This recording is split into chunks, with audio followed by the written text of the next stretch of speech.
T V ಮಾಧ್ಯಮ ಅನ್ನೋದು ಇವತ್ತು ಅತ್ಯಂತ ಪ್ರಭಾವಯುತವಾದ ಮಾಧ್ಯಮ. ಈ ಭಾಷಾ ಬದಲಾವಣೆಗೆ ಸಂಬಂಧಪಟ್ಟಿದ್ದಷ್ಟೇ ಅಲ್ಲ, ನಿಮ್ಮ ಸಮಾಜ ಸಂಸ್ಕೃತಿಯ ಬದಲಾವಣೆಗೂ ಕೂಡ ಬಹಳ ಮೇಜರ್ ಆದ ಕೊಡುಗೆ ಇದೆ ಟಿ ವಿ ಮಾಧ್ಯಮ. ನಮ್ಮ ಕೈಲಿಲ್ಲ ಈಗ ಈ ಬದಲಾವಣೆ ಅನ್ನೋದು. ಹಿಂದೆ ಇದ್ದ ಮಾದರಿಗಿಂತ ಈಗ ನಾಗಾಲೋಟದಲ್ಲಿ ಕೆ ವಿ ನಾರಾಯಣ ಅವರು ಕನ್ನಡ ಭಾಷೆ ಬದಲಾವಣೆಗೆ ಸಂಬಂಧಪಟ್ಟಾಗೆ ಮಾತಾಡುವಾಗ ಹಿಂದೆ 400 ವರ್ಷದಲ್ಲಾದ ಬದಲಾವಣೆ ಕಳೆದ 50 ವರ್ಷದಲ್ಲಿ ಮಾತ್ರ ಆಗಿದೆ. ಕನ್ನಡ ಜಗತ್ತು ಅರ್ಧ ಶತಮಾನ ಪುಸ್ತಕ ಯಾರಾದರೂ ಗಮನಿಸ್ಬೋದು. ಈಗ ಅದು ಇನ್ನೂ ತುರ್ತಾಗಿದೆ. ನೀವು 50 ವರ್ಷದಲ್ಲಿ ಆದ ಬದಲಾವಣೆ 5 ವರ್ಷದಲ್ಲಾಗಿದೆ.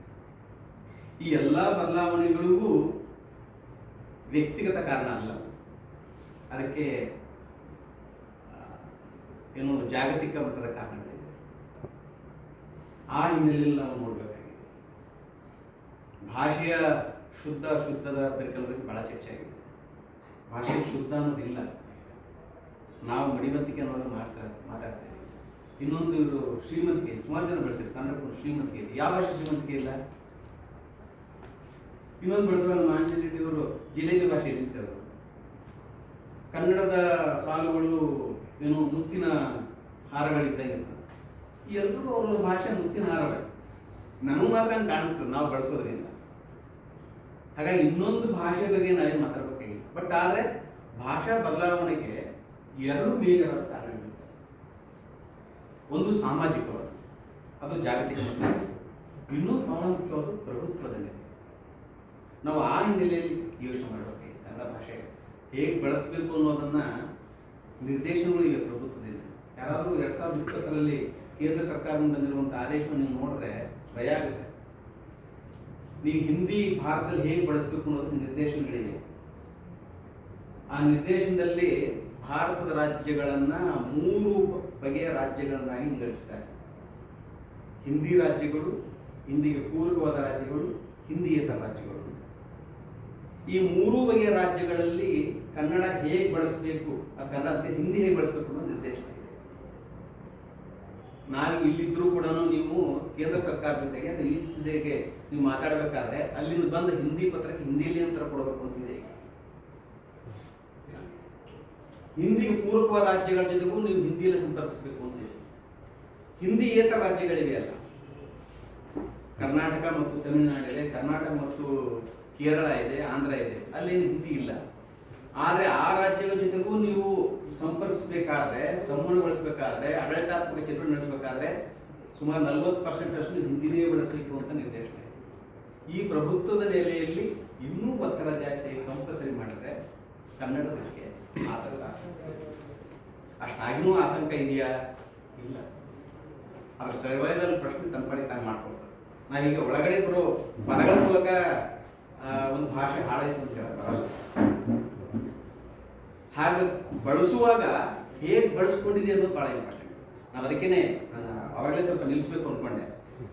ಹೀಗೆ ಮಾಡಬೇಕು, ಹಿಂಗೆ ಸರಿ ತಪ್ಪು ಅಂತ ಹೇಳೋದು ನಿಮ್ಮ ಅಧ್ಯಯನ, ನಿಮ್ಮ ಉದ್ದೇಶ ಅಲ್ಲ.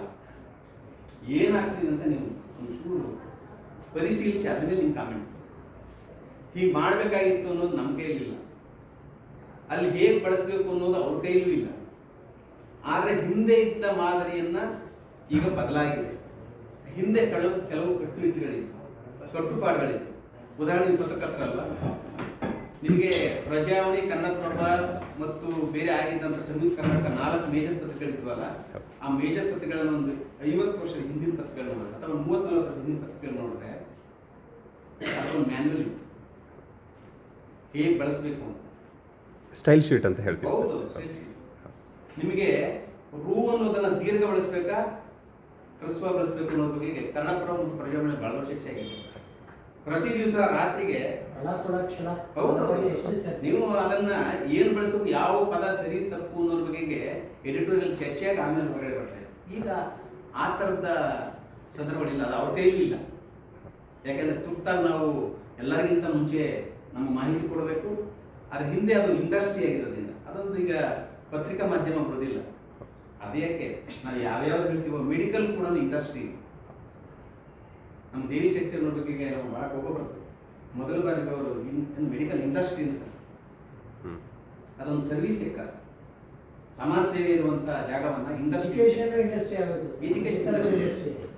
ಹಾಗಾಗಿ ಇಂಡಸ್ಟ್ರಿ ಆದಾಗ ಲಾಭ ನಷ್ಟಗಳ ಪ್ರಶ್ನೆ ಬರುತ್ತೆ. ಲಾಭ ನಷ್ಟಗಳಂದಾಗ ಅವರಿಗೆ ಭಾಷೆ ಮುಖ್ಯ ಅಲ್ಲ, ಮೊದಲು ಅವರಿಗೆ ಹೇಗೆ ನಾವು ತಲುಪಿಸಿದ್ರೆ ಹೆಚ್ಚು ಇನ್ಕಮ್ ಪಡ್ಕೋಬಹುದು ಅಂತ ಮಾತ್ರ. ಹಾಗೆ ಆಕರ್ಷಕವಾಗಿ ಈಗ ನೀವೆಲ್ಲರೂ ಹೇಳ್ತಿದ್ರಿ ಅಷ್ಟೆಲ್ಲ ನಿಮ್ಮ ಕ್ಲಾಸ್ ರೂಮಲ್ಲಿ ಇಂಗ್ಲಿಷ್ ಪದಗಳನ್ನು ಹೆಚ್ಚು ಬಳಕೆ ಮಾಡುವ ವಿದ್ಯಾರ್ಥಿಗಳಿಗೆ ಹೆಚ್ಚು ನೀವು ಪಾಸಿಟಿವ್ ಆಗಿ ಮಾತಾಡ್ತೀವಿ, ಅವನು ಬುದ್ಧಿವಂತ ಅಂತ ಹೇಳಿ. ಭಾಷೆ ಇಂಗ್ಲಿಷ್ ಬಂದ ತಕ್ಷಣ ಬುದ್ಧಿವಂತನೂ ಅಲ್ಲ, ಕನ್ನಡ ಬಳಸಿದ್ರೆ ದಡ್ಡನೂ ಅಲ್ಲ. ಆದ್ರೆ ನಮ್ಮಲ್ಲೇ ಆ ಥರದೊಂದು ಅಭಿಪ್ರಾಯ ಇದೆ. ಈಗ ನೀವು ಊರಿಗೆ ಹೋಗ್ಬಿಟ್ಟು ಇಂಗ್ಲಿಷ್ ಪದ ಹೆಚ್ಚು ಬಳಸಿದ್ರೆ ಚೆನ್ನಾಗಿ ಓದಿದ್ದಾನೆ ಅಂತ ಅನ್ಕೊಳ್ತಾರೆ. ನೀವು ಕನ್ನಡವನ್ನೇ ಬಳಸಿದ್ರೆ ಯಾಕಲೆ ಒಂದು 30-35 ವರ್ಷ ಹಿಂದೆ 2 ನಂಬರ್ ಇತ್ತಲ್ಲ JP ನಗರದಿಂದ ಬರೋದಕ್ಕೆ, ಅಲ್ಲೊಬ್ಬ ಕಂಡಕ್ಟರ್ ಇದ್ದ, ಅವನು ಒಂದು ಪದವೂ ಕೂಡ ಇಂಗ್ಲಿಷ್ ಬಳಸ್ತಾ ಇರಲಿಲ್ಲ. ಆದ್ರೆ ಅವನು ನಗೆಪಾಡ್ಲಿಗಿಡಲ್ಲ. ಚಾಲಕರೇ ಚಲಿಸಿ, ಚಾಲಕರೇ ನಿಲ್ಲಿಸಿ, ಚಾಲಕರೇ ಇಂಥ ನಿಲ್ದಾಣ ಬಂದಿದೆ, ಜಯಪ್ರಕಾಶ್ ನಗರದ 6ನೇ ಹಂತದ 3ನೇ ತಿರುವು ಅಂತ ಹೇಳಿ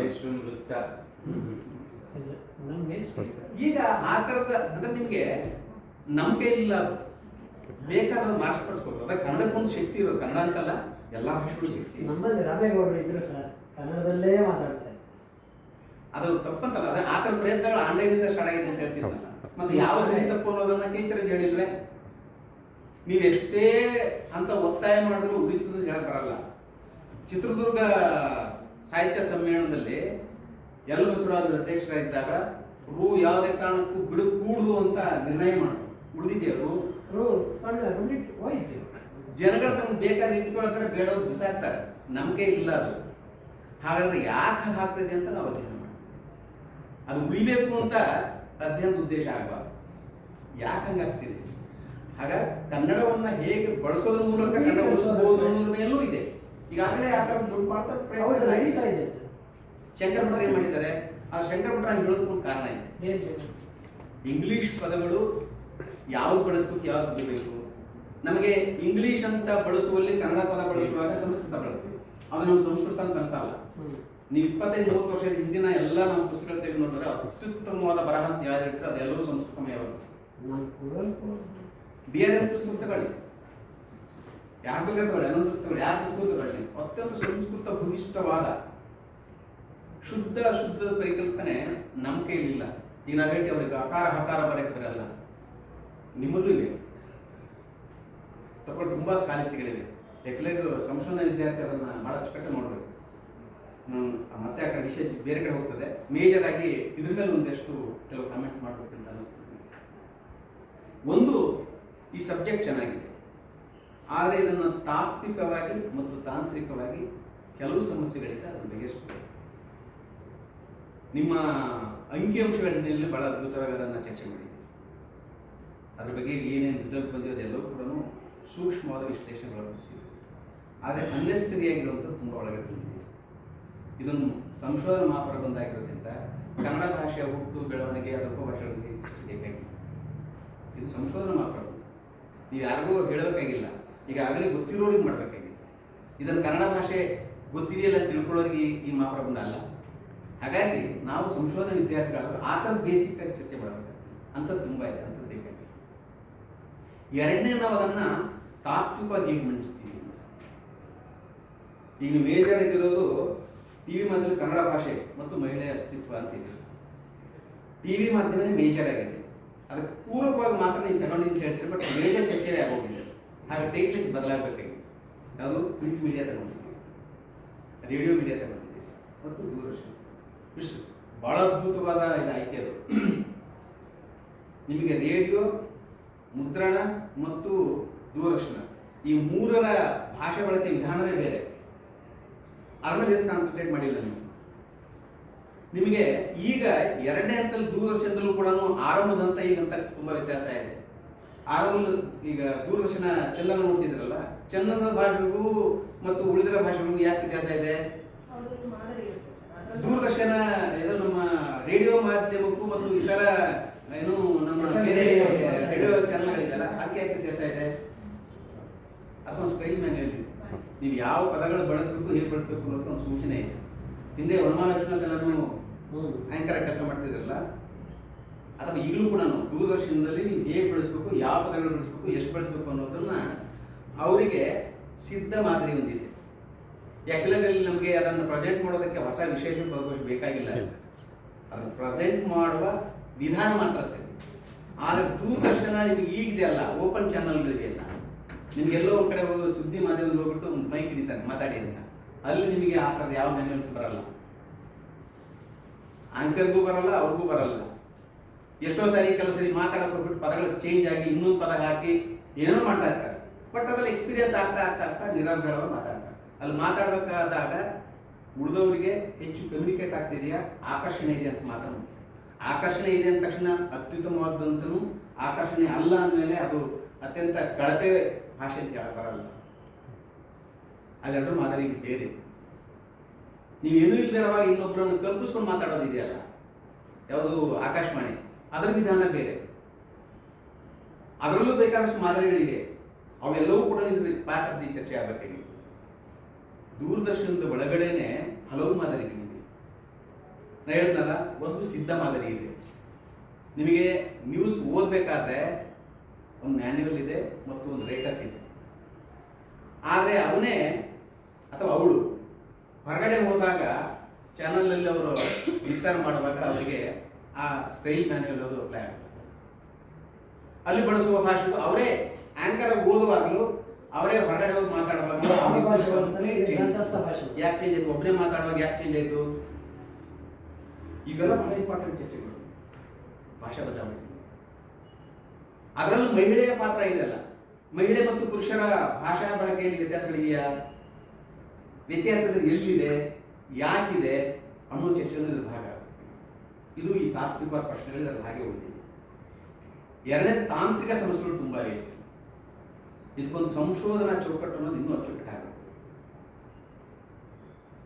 ನೀವು ಕೆಲವು ಮಾದರಿಗಳು ತಗೊಳ್ತೀರಿ, ಅದಕ್ಕೆ ಫ್ರೆಂಡಿಸಮ್ ಹತ್ರ ಚರ್ಚೆ ಮಾಡ್ತೀರಿ, ಮುಂದೆ ಟೆಕ್ನಿಕಲ್ ಆಗಿ ಒಂದು ಥೀಸಿಸ್ ಅನ್ನ ಪ್ರೆಸೆಂಟ್ ಮಾಡುವಾಗ ನೀವು ಏನು ಚರ್ಚೆ ಮಾಡಿದ್ದೀರಿ ಅನ್ನೋದನ್ನ ಅನೇಕ ಮಾಹಿತಿಗಳು ಬೇಕಾಗುತ್ತೆ. ಅದಕ್ಕೆ ನಾನು ಚಾಪ್ಟರ್ ವೈಸ್ ಕೊನೆಗೆ ನೋಡ್ತಾ ಇದ್ದೆ. ಎಲ್ಲೂ ನೀವು ಟಿಪ್ಪಣಿ ಪಣಿಗಳು ಇಲ್ಲ, ಅದು ನೀವು ಯಾವ ಪುಸ್ತಕಗಳು ರೆಫರೇ ಮಾಡಿಲ್ವಾ ಅಂತಲೂ ಅನುಮಾನ ಬರ್ತದೆ ಥೀಸಿಸ್ ನೋಡಿದ್ರೆ. ಯಾವುದೇ ಒಂದು ಚರ್ಚೆ ಸಂದರ್ಭದಲ್ಲಿ, ವಿಶ್ಲೇಷಣೆ ಸಂದರ್ಭದಲ್ಲಿ ನೀವು ಯಾವ ಮಾತುಗಳನ್ನು ಚರ್ಚೆಗೆ ಒಳಪಡಿಸ್ತೀರೋ ಅವುಗಳನ್ನು ಇಲ್ಲಿ ಕೋಟ್ ಮಾಡಬೇಕು ಬರ್ತದೆ. ಇಲ್ಲ ಯಥಾವತ್ತಾಗಿ ನೀವೇ ಬಳಸಿದ್ದು ಗೊತ್ತಾಗಲ್ಲ ಅಂತ ತಾಂತ್ರಿಕ ಸಮಸ್ಯೆ. ಇನ್ನು ಕೊನೆಯ ಭಾಗದ ಅನುಬಂಧಗಳಿಲ್ಲ. ಅನುಬಂಧಗಳಲ್ಲಿ ಅಲ್ಲಿ ಕೊಟ್ಟಿದ್ದೀರಿ, ಪರಾಮರ್ಶನ ಗ್ರಂಥಗಳನ್ನು ಕೊಟ್ಟಿದ್ದೀರಿ, ಯಾವ್ದಾದ್ರು ಕೊಡಿ. ಅದಕ್ಕೆ ಒಂದು ಸ್ಟೈಲ್ ಮ್ಯಾನ್ಯುವಲ್ ಇದೆ ಸಂಶೋಧನಾ ವಿದ್ಯಾರ್ಥಿಗಳಿಗೆ ಹೇಗೆ ಕೊಡಬೇಕು ಅಂತ. ಅದಕ್ಕೆ ಅಡಿ ಟಿಪ್ಪಣಿಗಳಾಗಲಿ, ಕೊನೆ ಟಿಪ್ಪಣಿಗಳಾಗಲಿ, ಉಲ್ಲೇಖಗಳಾಗಲಿ, ಪರಾಮರ್ಶ ಗ್ರಂಥಗಳಾಗಲಿ ಅದು ಕೊಡೋದಕ್ಕೊಂದು ವಿಧಾನ. ಯಾಕಂತ ಕೊಡಬೇಕು ಅನ್ನೋದಕ್ಕೂ ಕಾರಣಗಳಿವೆ. ಎಷ್ಟಾದ್ರೂ ಬಳಸಿ, 4 ಬಳಸಿ. ನೀವು 4 ಕೊಡ್ಬೇಕಾದ್ರೆ ಒಂದು ವಿಧಾನ ಇದೆ. ಯಾಕಂದ್ರೆ ನೀವು ಆರಂಭದಲ್ಲಿ MS ಕೃಷ್ಣ ಅಂತ ಬಳಸ್ತೀವಿ, ಆ ಬಳಸೋ ವಿಧಾನ ಅಲ್ಲ ಅದು. ಕೃಷ್ಣ ಅಂತ ಬಳಸ್ತೀವಿ, MH ಅಂತ ಬಳಸ್ತೀವಿ. ಅದಾದ್ಮೇಲೆ ನೀವು ಪುಸ್ತಕ ಹೆಸರು ಬಳಸ್ಬೇಕು, ಪ್ರಕಟಣೆ ಯಾರು ಮಾಡಿದ್ರು ಅಂತ ಹಾಕ್ಬೇಕು, ವರ್ಷ ಹಾಕ್ಬೇಕು. ಈ ಒಂದು ವಿಧಾನ ಇದೆ. ಆ ವಿಧಾನ ಯಾಕೆ ಹಂಗೆ ಮಾಡಿದ್ದಾರೆ ಅನ್ನೋದಕ್ಕೆ ಕಾರಣಗಳಿವೆ. ನೀವೊಂದು ಲೇಖಕರ ಮೂಲಕ ನೀವು ಇದನ್ನ ಅಧ್ಯಯನವನ್ನ ಓದೋಕೆ ಆರಂಭಿಸ್ತೀರೋ, ಇಲ್ಲಿ ನೀವು ಎದ್ದ ತಕ್ಷಣಕ್ಕೆ ಈ ಪುಸ್ತಕ, ನನ್ನ ಪುಸ್ತಕ ಯಾವುದೋ ಪುಸ್ತಕ ಬಳಸಿದ್ರೆ ಅಂತ ನೋಡೋದು ಹೇಗೆ ಇದರಲ್ಲಿ ನೀವು ಆ ಕಾರಣಕ್ಕೆ ಕೊಟ್ಬಿಟ್ರೆ ಅದು ಓದಕ್ಕೆ ಸಾಧ್ಯ. ನೀವು ಡಾಕ್ಟ್ರು, ಪ್ರೊಫೆಸರ್ ಅಂತ ಅನ್ನೋದು ಹಾಕೋಂಗಿಲ್ಲ ಇದರಲ್ಲಿ, ಟೆಕ್ನಿಕಲ್ ಆಗಿ ಆ ಸರಿಯಾದ ಕ್ರಮ ಅಲ್ಲ. ನೀವು ಹಾಕಿದ್ರೆ ಕೊನೆಯಲ್ಲಿ ಹಾಕಬೇಕು. ನೀವು ಒಂದು ಲೇಖನವನ್ನು ಉಲ್ಲೇಖ ಮಾಡೋ ವಿಧಾನ ಇದೆ. ಈ ಲೇಖನವನ್ನು ಹೇಗೆ ಉಲ್ಲೇಖ ಮಾಡಬೇಕು?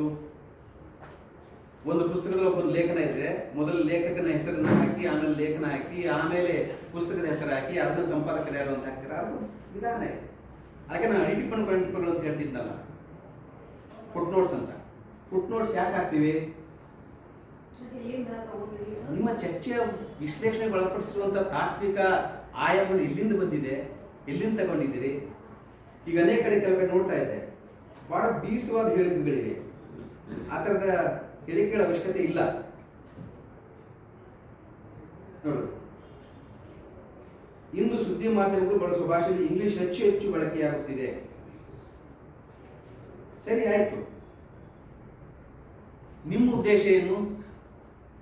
ಅಥವಾ ಇಂದಿನ ವಾರ್ತಾವಾಚಕರಲ್ಲಿ ಭಾಷಾ ಪ್ರೌಢಿಮೆ ಕಡಿಮೆ ಇದೆ. ಯಾವ್ದ್ರಲ್ಲಿ ಭಾಷಾ ಪ್ರೌಢಿಮೆ ಅಂತ ಕರಿತಿದ್ದೀರಿ? ಅದು ಬೇಕಲ್ಲ, ಕಾರಣಗಳೆಲ್ಲ ಚರ್ಚೆ ಬೇಕಲ್ಲ, ವಿಶ್ಲೇಷಣೆ ಬೇಕು. ಆ ಬಗೆಯ ಸಮಸ್ಯೆಗಳಿವೆ. ಆಮೇಲೆ ನೀವೇ ಇಂಗ್ಲೀಷನ್ನು ಎಲ್ಲೊಂದು ಬಳಸ್ತಾರೆ ಅಂತ ಹೇಳ್ತೀರಿ. ನಿಮ್ಮ ವಾಕ್ಯಗಳಲ್ಲಿ ನೀವು ಹೇಗೆ ಹೊರಗಡೆ ಮಾತಾಡ್ತಾರೆ ಹಾಗೆ ನ್ಯೂಸ್ ಚಾನೆಲ್ಗಳು ಮತ್ತು ಕನ್ನಡ ಉಚ್ಚಾರಣೆ ಅಂತಾನೆ ಟೈಟ್ಲ್ ಎಲ್ಲಿದೆ ಬಿಡಿ. ಏನು ಅಚ್ಚ ಕನ್ನಡದಲ್ಲಿ ಸ್ವಚ್ಛವಾಗಿ ಮಾತನಾಡುವ ಆಂಕರ್ಗಳ ಕೊರತೆ ಇಂದು ಎದ್ದು ಕಾಣುತ್ತಿದೆ. ಆಂಕರ್ ಅಂತ ನೀವೇ ಬಳಸ್ತೀವಿ. ನೀವು ಬಳಸಿದ ತಪ್ಪು ಸರಿ ಅನ್ನೋ ಪ್ರಶ್ನೆ ಅಲ್ಲ, ಯಾಕೆ ಬಳಸ್ತಿದ್ದೀವಿ?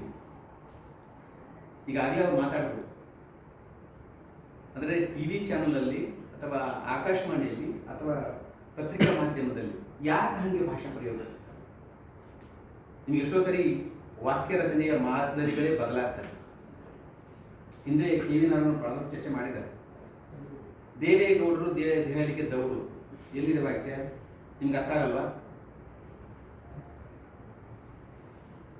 ಅದಕ್ಕೆ ನಾವು ಹೊಸ ಪದ ಹೇಗೆ ಕಾಯ್ನ ಹಾಕ್ತೇವೆ ಅಂತ ನಮ್ಮ ಕನ್ನಡ ಭಾಷೆ ಅಧ್ಯಯನ ಭಾಗದಲ್ಲಿ 3 ಅಲಿತಂದ್ವಿ. ದಿನ ಹೇಗೆ ಕಾಯ್ನ ಹಾಕ್ತೀವಿ ನಾವು ಹೊಸ ಪದಗಳನ್ನು. ಕಳೆದ 30 ವರ್ಷಗಳಲ್ಲಿ ಎಷ್ಟೆಷ್ಟು ಪದಗಳು ಎಷ್ಟೆಷ್ಟು ಡಿಫ್ರೆಂಟ್ ಆಯಾಮಗಳಲ್ಲಿ ಪದಗಳ ಕಾಯ್ನ ಹಾಕ್ತೀವಿ. ಯಾಕೆ ಹಾಕ್ತೀವಿ, ಅದರ ಮಾದರಿಗಳು ಯಾವ ಅನ್ನೋದನ್ನು ಚರ್ಚೆ ಮಾಡಿ.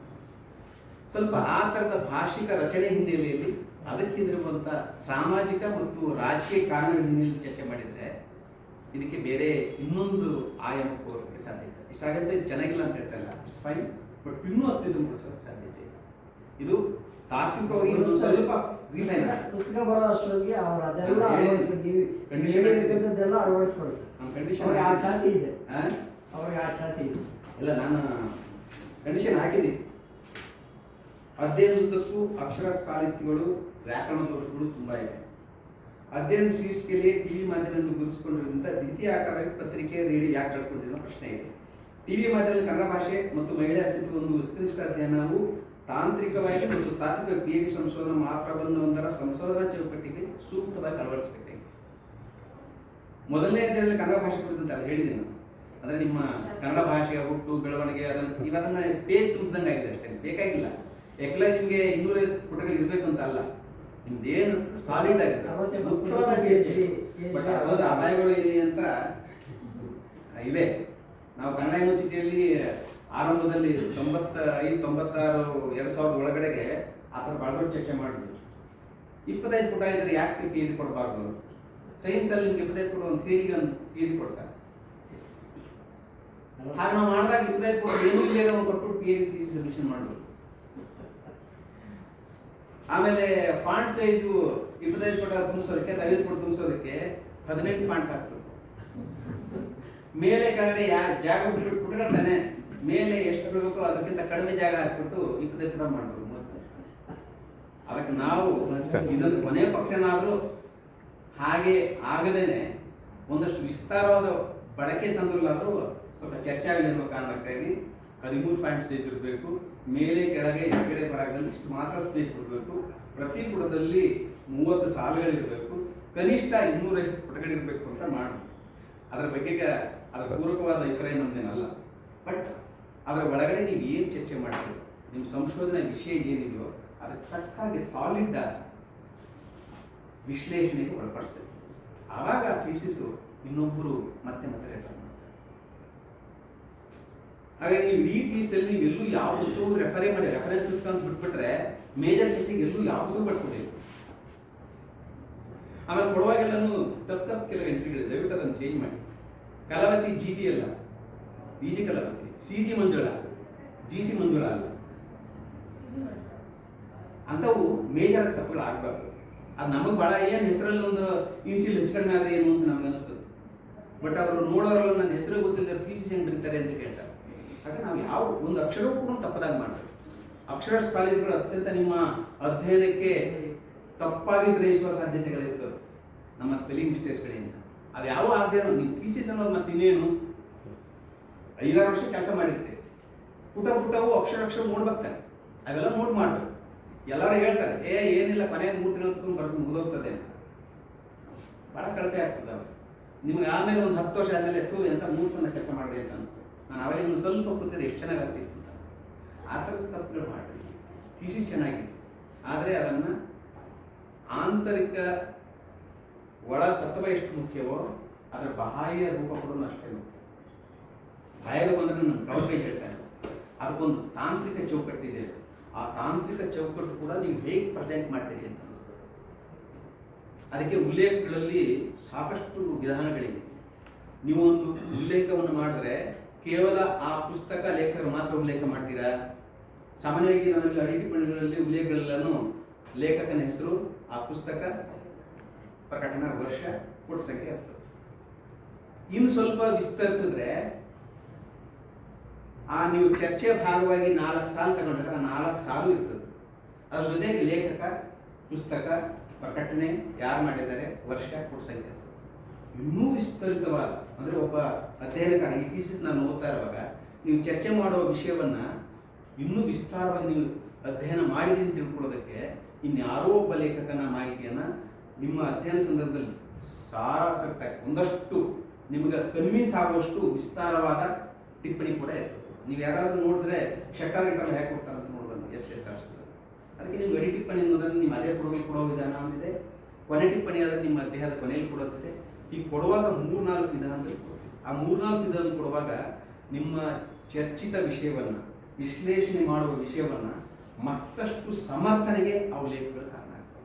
ಇಟ್ಸ್ ಫೈನ್, ಇವು ಒಂದಲ್ಲ ಹಲವು ರೀತಿಯ ಚರ್ಚೆಗಳನ್ನು ಗಮನಿಸಿ ಅದಕ್ಕೆ ಪೂರಕವಾಗಿ ಇವರು ತಮ್ಮ ಅಧ್ಯಯನವನ್ನು ಸಮರ್ಥಿಸ್ಕೊಳ್ಳೋಕೆ ಅದನ್ನು ಪ್ರಸ್ತಾಪಿಸಿದ್ದಾರೆ ಅನ್ನೋದನ್ನು ಖಚಿತ ಆಗ್ತದೆ.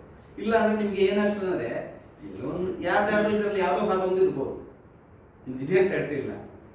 ತುಂಬ ಸರಿ ಏನಾಗ್ತದೆ ಅಂದರೆ ಎಲ್ಲ ಯಾರು ನೋಡಲ್ಲ. ಈಗಂತೂ ನಿಮಗೆ ಇಂಗ್ಲೀಷ್ ಥೀಸಿಸ್ ತಗೊಂಡು ಯಥಾವತ್ತಾಗಿ ತಾವು ಅನುವಾದ ಮಾಡಿ ಗೂಗಲ್ ಅನುವಾದ ಮಾಡಿ ಸಿಗ್ತದೆ. ಇನ್ನೊಂದಷ್ಟು ದಿವಸಗಳಲ್ಲಿ ಈ ಪ್ಲಾಗರಿಸಮ್ ಬಂದಿದೆ, ಆದರೆ ಕನ್ನಡ ಥೀಸ್ಗಳು ಇನ್ನೂ ಡಿಜಿಟಲೈಸ್ ಆಗಿಲ್ಲ, ಹಾಗಾಗಿ ಇನ್ನೂ ಸಿಗ್ತಾ ಇಲ್ಲ. ಇನ್ನು ಮುಂದಿನ ದಿನಗಳಲ್ಲಿ ಅದನ್ನೆಲ್ಲವೂ ಥೀಸ್ಗಳು ಆಟೋಮೆಟಿಕ್ ಡಿಜಿಟಲ್ ಆಗುತ್ತೆ. ಹಂಗಾದ್ರೆ ಆರಂಭದಲ್ಲಿ ನೀವು ಥೀಸಿಂದ ರಿಜೆಕ್ಟ್ ಆಗೋ ಸಾಧ್ಯತೆ ಇರುತ್ತೆ. ಎಷ್ಟು ಭಾಗ ಇದೆ ಅಂತ ಒಂದು ಸಂಶೋಧನಾ ಮಹಾಪ್ರಬಂಧದ ಉದ್ದೇಶ, ನೀವೇನು ಯಾವ ವಿಷಯದ ಮೇಲೆ ಅಧ್ಯಯನಕ್ಕೆ ತಗೊಳ್ತೀರೋ ಅದನ್ನು ಸರಿಯಾದ ರೀತಿಯ ತಾತ್ವಿಕ ವಿಶ್ಲೇಷಣೆ ಒಳಪಡಿಸಬೇಕು. ಎರಡನೇದು, ಆ ತಾತ್ವಿಕ ವಿಶ್ಲೇಷಣೆ ಮಾಡುವಾಗ ಅದನ್ನು ತಾಂತ್ರಿಕವಾದ ಚೌಕಟ್ಟಿನೊಳಗೆ ಸರಿಯಾದ ರೀತಿಯಲ್ಲಿ ಪ್ರೆಸೆಂಟ್ ಮಾಡಬೇಕು. ನೀವೇ ಹೇಳ್ತಿದ್ದಿರಲ್ಲ, ಒಬ್ಬ ಆ್ಯಂಕರ್ಗೆ ಹೇಗೆ ಪ್ರೆಸೆಂಟ್ ಮಾಡಬೇಕು ಅನ್ನೋದೊಂದು ವಿಧಾನ ಇದೆಯೋ ಆಕರ್ಷಣೆಗೊಳಿಸೋದಕ್ಕೆ, ಹಾಗೆ ಥೀಸಿಸ್ ಕೂಡ ಓದೋರಿಗೆ ಇಟ್ಸ್ ಫೈನ್, ನಾನು ಓದೋದಕ್ಕೆಲ್ಲ ಇದಕ್ಕೆ ಸಮರ್ಥನೆ ಇದೆ, ನಾನು ಏನಾದರೂ ಓದ್ತಾ ಇದ್ದಾಗ ನನ್ನ ಸಮಸ್ಯೆ ಪರಿಹರಿಸ್ತದೆ ಅನ್ನೋ ಥರ ಥೀಸಿಸ್ ಇರೋದು. ಆ ಇದರಲ್ಲಿ ಇನ್ನೊಂದಷ್ಟು ಪುಸ್ತಕ ಪ್ರಕಟಿಸುವಾಗ ಅದನ್ನು ದಯವಿಟ್ಟು ಅದನ್ನು ಗಮನಿಸಿ ಪ್ರಕಟಿಸಿ ಅಂತ ಹೇಳ್ತೀನಿ. ಹಾಗಾಗಿ ಇದೊಂದು ಅಚ್ಚುಕಟ್ಟಾಗಿದೆ, ಬಟ್ ಕೆಲವು ತಾಂತ್ರಿಕವಾದ ತಾತ್ವಿಕ ಸಮಸ್ಯೆಗಳನ್ನು ಬಗೆಹರಿಸಿಕೊಳ್ಳಿ. ಹಾಗಾಗಿ ನಿಮಗೆ ಈ ಸಂದರ್ಭದಲ್ಲಿ ಅಭಿನಂದನೆಗಳು ಹೇಳಿ, ನಿಮ್ಮ ಗೈಡ್ಗೂ ನಿಮಗೂ ಅಭಿನಂದನೆ ಹೇಳಿ ನನ್ನ ಮಾತನ್ನು ಮುಗಿಸ್ತೀನಿ. Thank you. ಧನ್ಯವಾದಗಳು ಸರ್. ನಿಜಕ್ಕೂ ಮಹಾಪ್ರಬಂಧದ ನೈಜ ಮೌಲ್ಯಮಾಪನ ಅದು ಸುಮಾರು 1.5-2 ತಿಂಗಳಾಗಿದೆ. ಥೀಸಿಸ್ ಅಷ್ಟು ಸರ್ ಮತ್ತೆ ನೆನಪಿನಲ್ಲಿ ಇಟ್ಕೊಂಡು ಅದರ ನಿಜವಾದ ಒಂದು ನಿರ್ಣಯ ಮತ್ತೆ ಪ್ರಬಂಧ ಚೆನ್ನಾಗಿದೆ, ಅದರಲ್ಲಿ ಏನು ತಾಂತ್ರಿಕ ದೋಷಗಳಿದೆ, ಅಕ್ಷರ ದೋಷಗಳಿದೆ, ಅದನ್ನೆಲ್ಲ ಸರಿಪಡಿಸ್ಕೋಬೇಕು ಅಂತ ಸರ್ ಹೇಳಿದ್ದಾರೆ. ಪ್ರಕಟಣೆಯ ಸಂದರ್ಭದಲ್ಲಿ ಖಂಡಿತವಾಗಿ ನಾವು ಅದನ್ನೆಲ್ಲ ಸರಿ ಮಾಡ್ತೀವಿ ಅಂತ ಸರ್ಗೆ ನೋಡ್ತಿರಲ್ಲ, ಹಾಗಾಗಿ ಮತ್ತೆ ತಾವು ಕೊಟ್ಟಂತ ಮಾಹಿತಿ ಎಲ್ಲ ನಮ್ಮ ಇತರ PhD ವಿದ್ಯಾರ್ಥಿಗಳಿಗೂ ಕೂಡ ಒಳ್ಳೆಯ ಮಾರ್ಗದರ್ಶನ ಆಗಿದೆ. ಮತ್ತೆ ಸರ್ ಈ PhD ಮೌಲ್ಯಮಾಪಕರಾದ್ರಿಂದ ಬರಬೇಕು ಅಂತ ಕೇಳ್ಕೊಂಡಾಗ ಅವ್ರಿಗೆ ಕಳೆದ ತಿಂಗಳು ಸಂಪೂರ್ಣವಾಗಿ ಬಿಡಲಿಲ್ಲ. 2-3 ಸಲ ಹೇಳಿದಾಗಲೂ ಇನ್ನೊಬ್ರು ವ್ಯಾಲ್ಯೂ ಅವ್ರಿಗೆ ಹೇಳಿ ಅಂತ ಹೇಳ್ತಿದ್ರು ಪಾಪ. ಬಟ್ ಆದರೆ ಅವರು ಮುಂಬೈ ವಿಶ್ವವಿದ್ಯಾಲಯದ್ದು ಅವರು ಬರೋದಕ್ಕೆ ಸಾಧ್ಯ ಆಗಿದ್ದರಿಂದ ಕಡೆಗೆ ಸರ್ ಈ ದಿವಸ ಬಿಡುವು ಮಾಡಿಕೊಂಡು ದೂರದ ಹಂಪಿಯಿಂದ ಬಂದರೆ ತಮ್ಮೆಲ್ಲರ ಪರವಾಗಿ ಅವ್ರಿಗೆ ಕೃತಜ್ಞತೆ.